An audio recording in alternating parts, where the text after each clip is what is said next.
এখানে দেখছেন যে খুবই উত্তেজনাকর পরিস্থিতি। একদিকে কিন্তু এই মেধা সংস্কারের যে শিক্ষার্থীরা রয়েছে তারা মিছিল নিয়ে আসলে সামনে এগোতে চাইছে, অন্যদিকে ছাত্রলীগের নেতা কর্মীরাও কিন্তু সামনে রয়েছে।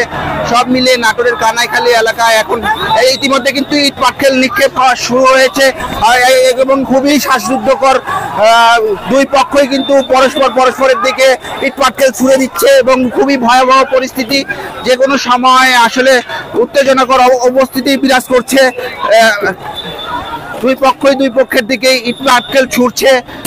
খুবই ভয়ঙ্কর পরিস্থিতি, খুবই উত্তেজনাকর পরিস্থিতি।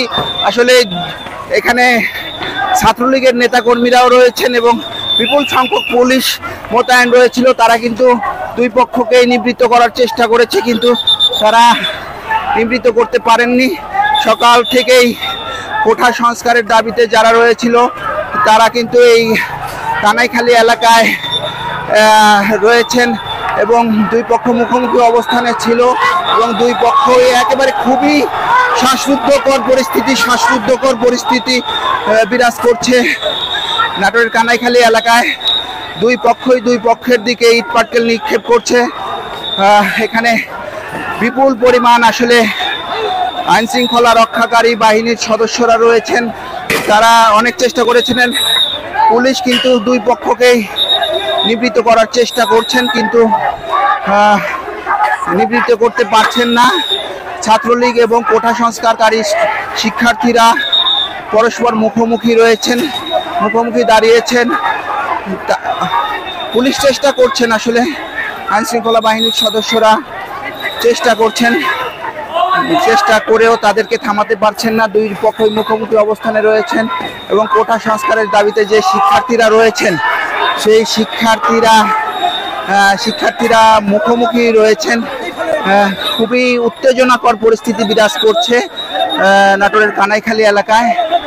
ছাত্রলীগ নেতাকর্মীরা তাদেরকে উদ্দেশ্য করে ইট পাটকেল নিক্ষেপ করছেন, অপরদিকে তারাও কিন্তু পাল্টা প্রতিরোধ গড়ে তুলেছেন। পুলিশ প্রশাসন ব্যাপকভাবে চেষ্টা করছে তাদেরকে নিবৃত্ত করার চেষ্টা করছে। এই যে সড়কের এক পাশে ছাত্রলীগ,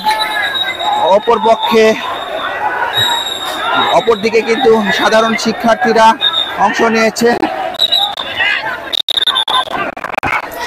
তো নাটোরের কানাইখালী এলাকায় খুবই শ্বাসরুদ্ধকর পরিস্থিতি আসলে বিরাজ